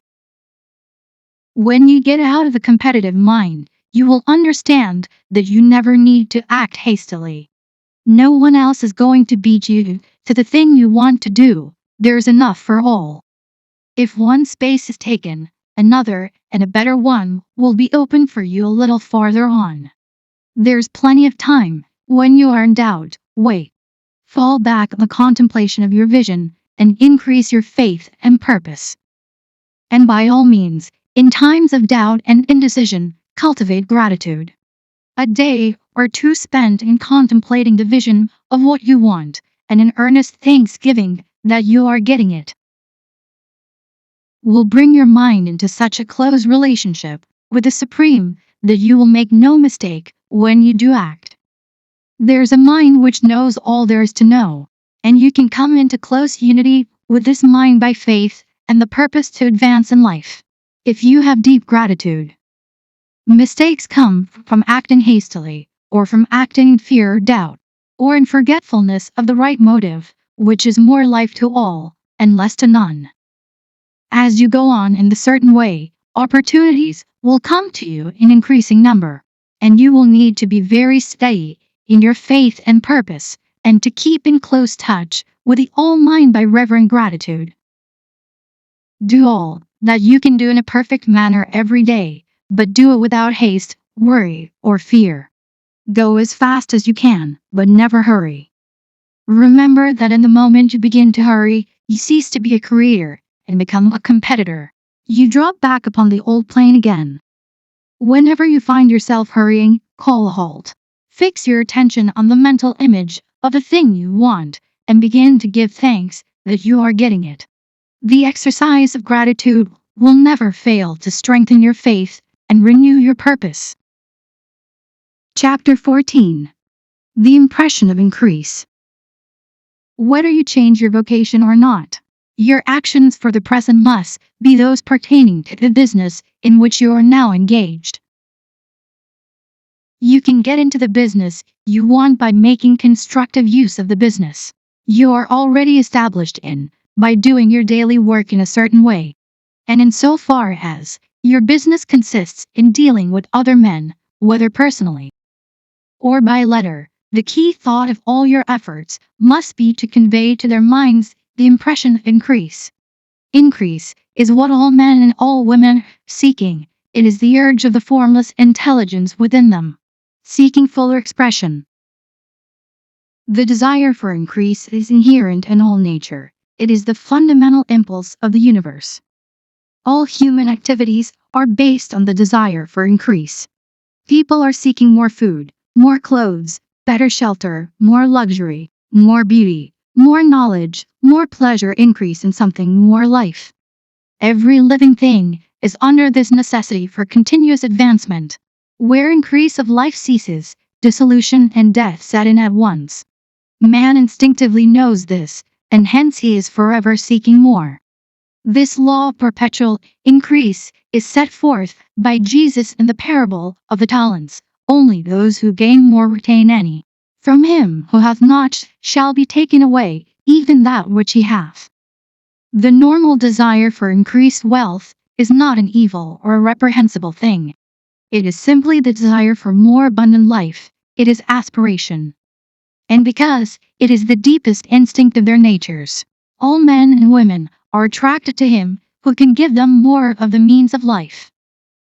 In following the certain way, as described in the foregoing pages, you are getting continuous increase for yourself, and you are giving it to all with whom you deal. You are a creative center, from which increase is given off to all. Be sure of this, and convey assurance of the fact to every man, woman, and child with whom you come in contact. No matter how small the transaction, even if it be only the selling of a stick of candy to a little child, put into it the thought of increase, and make sure that the customer is impressed with the thought. Convey the impression of advancement with everything you do, so that all people shall receive the impression that you are an advancing man, and that you advance all who deal with you. Even to the people whom you meet in a social way without any thought of business, and to whom you do not try to sell anything, give the thought of increase. You can convey this impression by holding the unshakable faith that you, yourself, are in the way of increase, and by letting this faith inspire, fill, and permeate every action. Do everything that you do in the firm conviction that you are an advancing personality, and that you are giving advancement to everybody. Feel that you are getting rich, and that in so doing you are making others rich, and conferring benefits on all. Do not boast or brag of your success, or talk about it unnecessarily. True faith is never boastful. Wherever you find a boastful person, you find one who is secretly doubtful and afraid. Simply feel the faith, and let it work out in every transaction. Let every act, and tone, and look express the quiet assurance that you are getting rich, that you are already rich. Words will not be necessary to communicate this feeling to others. They will feel the sense of increase when in your presence, and will be attracted to you again. You must so impress others that they will feel that in associating with you, they will get increase for themselves. See that you give them a use value greater than the cash value you are taking from them. Take an honest pride in doing this, and let everybody know it, and you will have no lack of customers. People will go where they are given increase, and the supreme, which desires increase in all, and which knows all, will move toward you men and women who have never heard of you. Your business will increase rapidly, and you will be surprised at the unexpected benefits which will come to you. You will be able from day to day to make larger combinations, secure greater advantages, and to go on into a more congenial vocation if you desire to do so. But doing all this, you must never lose sight of your vision of what you want, or your faith and purpose to get what you want. Let me here give you another word of caution in regard to motives. Beware of the insidious temptation to seek for power over other men. Nothing is so pleasant to the informed or partially developed mind as the exercise of power or dominion over others. The desire to rule for selfish gratification has been the curse of the world. For countless ages, kings and lords have drenched the earth with blood in their battles to extend their dominions. This not to seek more life for all, but to get more power for themselves. Today, the main motive in the business and industrial world is the same. Men marshal their armies of dollars, and lay waste the lives and hearts of millions in the same mad scramble for power over others. Commercial kings, like political kings, are inspired by the lust for power. Jesus saw in this desire for mastery the moving impulse of that evil world he sought to overthrow. Read the 23rd chapter of Matthew, and see how he pictures the lust of the Pharisees to be called master, to sit in the high places, to domineer over others, and to lay burdens on the backs of the less fortunate. And note how he compares this lust for dominion with a brotherly seeking for the common good, to which he calls his disciples. Look out for the temptation to seek for authority, to become master, to be considered as one who is above the common herd, to impress others by lavish display, and so on. The mind that seeks for mastery over others is the competitive mind, and the competitive mind is not the creative one. In order to master your environment and your destiny, it is not at all necessary that you should rule over your fellow men, and indeed, when you fall into the world's struggle for the high places, you begin to be conquered by fate and environment, and your getting rich becomes a matter of chance and speculation. Beware of the competitive mind. No better statement of the principle of creative action can be formulated than the favorite declaration of the late Golden Rule, Jones of Toledo: "What I want for myself, I want for everybody." Chapter 15. The Advancing Man. What I have said in the last chapter applies as well to the professional man and the wage earner as to the man who is engaged in mercantile business. No matter whether you are a physician, a teacher, or a clergyman, if you can give increase of life to others and make them sensible of the fact, they will be attracted to you, and you will get rich. The physician who holds the vision of himself as a great and successful healer, and who works toward the complete realization of that vision with faith and purpose, as described in former chapters, will come into such close touch with the source of life that he will be phenomenally successful. Patients will come to him in throngs.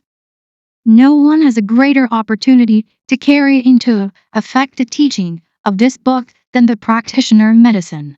It does not matter to which of the various schools he may belong, for the principle of healing is common to all of them, and may be reached by all alike.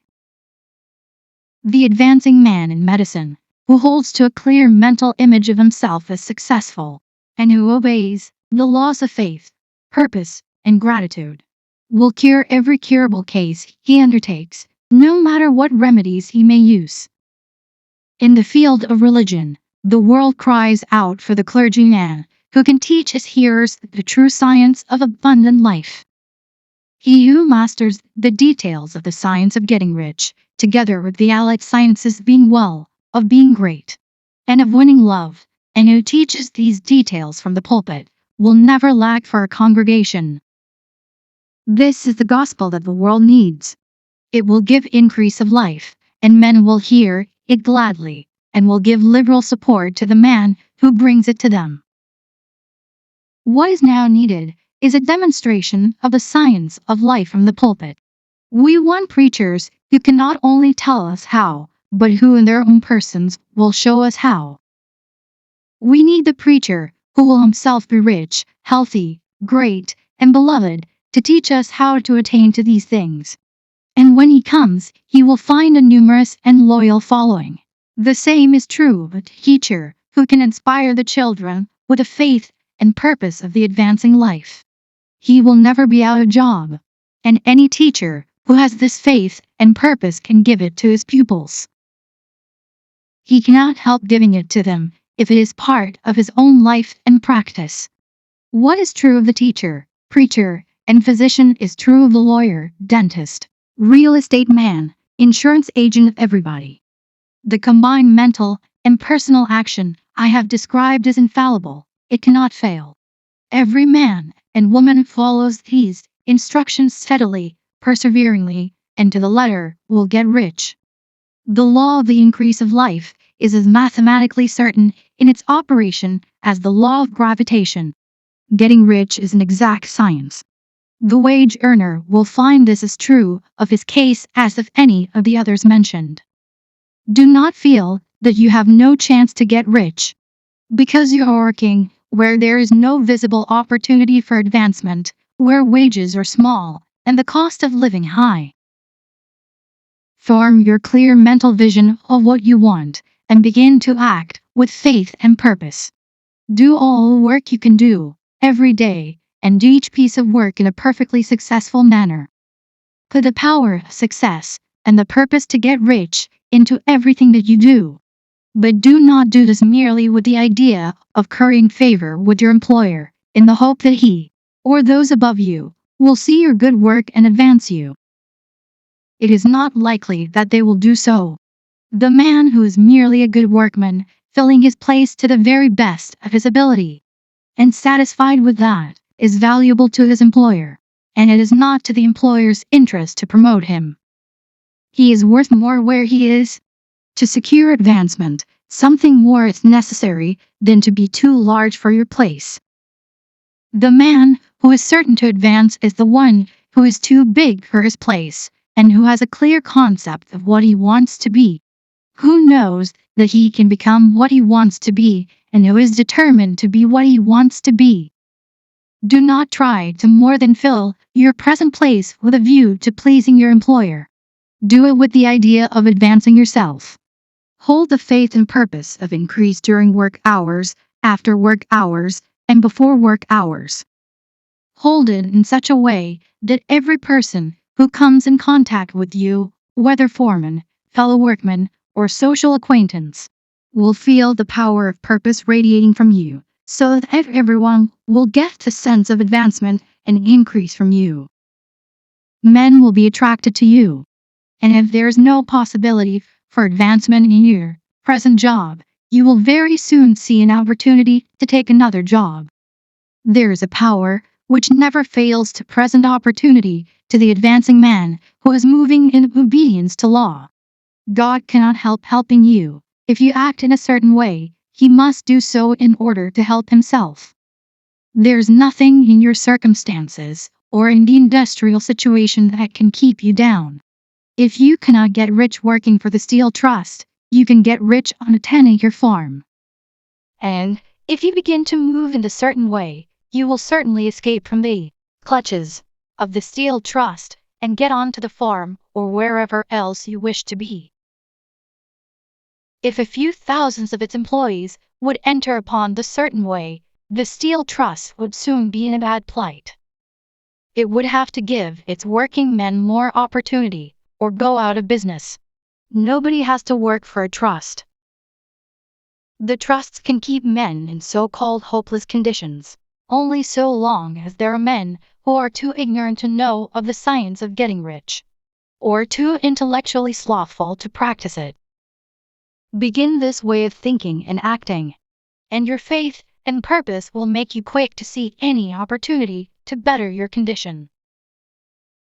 Such opportunities will speedily come, for the Supreme, working in all, and working for you will bring them before you. Do not wait for an opportunity to be all that you want to be. When an opportunity to be more than you are now is presented and you feel impelled toward it, take it.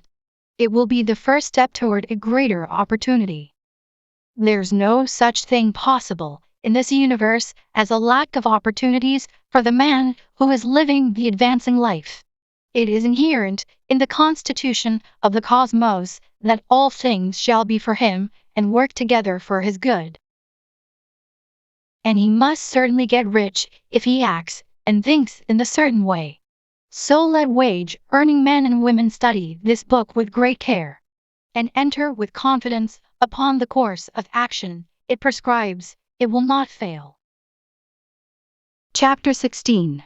Some Cautions and Concluding Observations. Many people will scoff at the idea that there is an exact science of getting rich, holding the impression that the supply of wealth is limited. They will insist that social and governmental institutions must be changed before even any considerable number of people can acquire competence. But this is not true. It is true that existing governments keep the masses in poverty, but this is because the masses do not think and act in a certain way. If the masses begin to move forward, as suggested in this book, neither governments nor industrial systems can check them. All systems must be modified to accommodate the forward movement. If the people have the advancing mind, have the faith that they can become rich, and move forward with a fixed purpose to become rich, nothing can possibly keep them in poverty.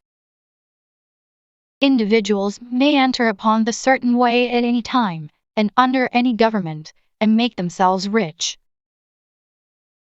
And when any considerable number of individuals do so under any government, they will cause the system to be so modified as to open the way for others.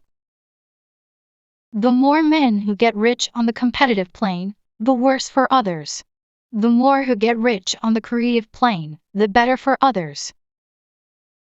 The economic salvation of the masses can only be accomplished by getting a large number of people to practice the scientific method set down in this book and become rich. These will show others the way and inspire them with a desire for real life, with the faith that it can be attained, and with a purpose to attain it. For the present, however, it is enough to know that neither the government under which you live nor the capitalistic or competitive system of industry can keep you from getting rich. When you enter upon the creative plane of thought, you will rise above all these things and become a citizen of another kingdom. But remember that your thought must be held upon the creative plane. You are never for an instant to be betrayed into regarding the supply as limited, or into acting on the moral level of competition. Whenever you do fall into old ways of thought, correct yourself instantly, for when you are in the competitive mind, you have lost the cooperation of the mind of the whole. Do not spend any time in planning as to how you will meet possible emergencies in the future, except as the necessary policies may affect your actions today.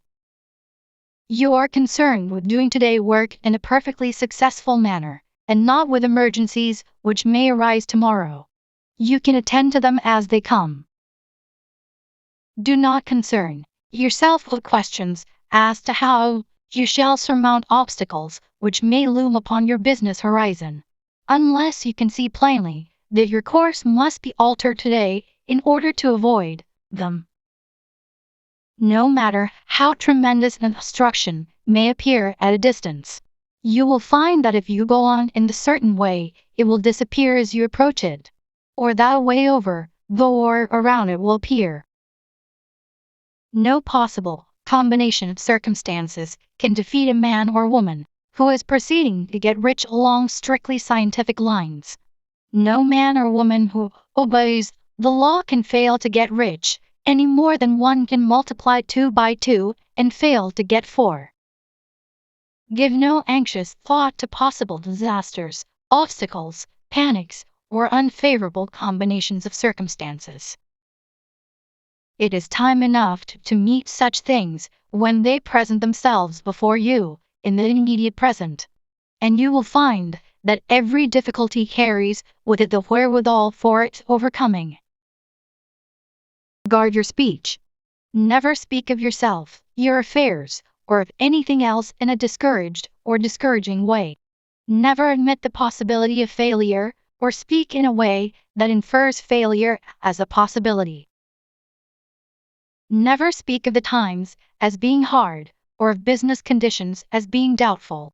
Times may be hard and business doubtful for those who are on the competitive plane, but they can never be so for you. You can create what you want, and you're above fear. When others are having hard times and poor business, you will find your greatest opportunities. Train yourself to think of and to look upon the world as a something which is becoming, which is growing, and to regard seeming evil as being only that which is undeveloped. Always speak in terms of advancement. To do otherwise is to deny your faith, and to deny your faith is to lose it. Never allow yourself to feel disappointed. You may expect to have a certain thing at a certain time, and not get it at that time, and this will appear to you like failure. But if you hold to your faith, you will find that the failure is only apparent. Go on in a certain way, and if you do not receive that thing, you will receive something so much better that you will see that the seeming failure was really a great success. A student of this science had set his mind on making a certain business combination, which seemed to him at the time to be very desirable, and he worked for some weeks to bring it about. When the crucial time came, the thing failed in a perfectly inexplicable way. It was as if some unseen influence had been working secretly against him. He was not disappointed, on the contrary, he thanked God that his desire had been overruled, and went steadily on with a grateful mind. In a few weeks an opportunity so much better came his way that he would not have made the first deal on any account. And he saw that a mind which knew more than he knew had prevented him from losing the greater good by entangling himself with the lesser. That is the way every seeming failure will work out for you if you keep your faith. Hold to your purpose, have gratitude, and do it every day. All that can be done that day, doing each separate act in a successful manner. When you make a failure, it is because you have not asked for enough. Keep on, and a larger thing than you were seeking will certainly come to you. Remember this. You will not fail because you lack the necessary talent to do what you wish to do. If you go on as I have directed, you will develop all the talent that is necessary to the doing of your work. It is not within the scope of this book to deal with the science of cultivating talent, but it is as certain and simple as the process of getting rich. However, do not hesitate or waver for fear that when you come to any certain place, you will fail for lack of ability. Keep right on, and when you come to that place, the ability will be furnished to you. The same source of ability which enabled the untaught Lincoln to do the greatest work in government ever accomplished by a single man is open to you. You may draw upon all the mind there is for wisdom to use in meeting the responsibilities which are laid upon you. Go on in full faith. Study this book. Make it your constant companion until you have mastered all the ideas contained in it. While you are getting firmly established in this faith, you will do well to give up most recreations and pleasure, and to stay away from places where ideas conflicting with these are advanced in lectures or sermons. Do not read pessimistic or conflicting literature, or get into arguments upon the matter. Do very little reading, outside of the writers mentioned in the preface. Spend most of your leisure time in contemplating your vision, and in cultivating gratitude, and in reading this book. It contains all you need to know of the science of getting rich. And you will find all the essentials summed up in the following chapter. Chapter 17. Summary of the Science of Getting Rich. There's a thinking stuff from which all things are made, and which, in its original state, permeates, penetrates, and fills the interspaces of the universe. A thought in this substance produces the thing that is imaged by the thought. Man can form things in his thought, and by impressing his thought upon formless substance, can cause the thing he thinks about to be created. In order to do this, man must pass from the competitive to the creative mind. Otherwise, he cannot be in harmony with the formless intelligence, which is always creative and never competitive in spirit. Man may come into full harmony with a formless substance by entertaining a lively and sincere gratitude for the blessings it bestows upon him. Gratitude unifies the mind of man with the intelligence of substance, so that man's thoughts are received by the formless. Man can remain upon the creative plane only by uniting himself with the formless intelligence through a deep and continuous feeling of gratitude. Man must form a clear and definite mental image of the things he wishes to have, to do, or to become. And he must hold this mental image in his thoughts, while being deeply grateful to the Supreme that all his desires are granted to him. The man who wishes to get rich must spend his leisure hours in contemplating his vision, and in earnest thanksgiving that the reality is being given to him. Too much stress cannot be laid on the importance of frequent contemplation of the mental image, coupled with unwavering faith and devout gratitude. This is the process by which the impression is given to the formless, and the creative force is set in motion. The creative energy works through the established channels of natural growth and of the industrial and social order. All that is included in his mental image will surely be brought to the man who follows the instructions given above, and whose faith does not waver. What he wants will come to him through the ways of established trade and commerce. In order to receive his own, when shall come to him, man must be active. And this activity can only consist in more than filling his present place. He must keep in mind the purpose to get rich through the realization of his mental image. And he must do, every day, all that can be done that day, taking care to do each act in a successful manner.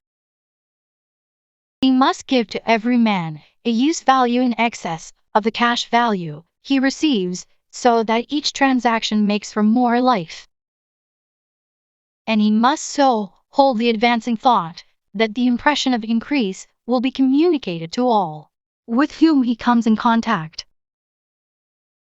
The men and women who practice the foregoing instructions will certainly get rich, and the riches they receive will be in exact proportion to the definiteness of their vision, the fixity of their purpose, the steadiness of their faith, and the depth of their gratitude.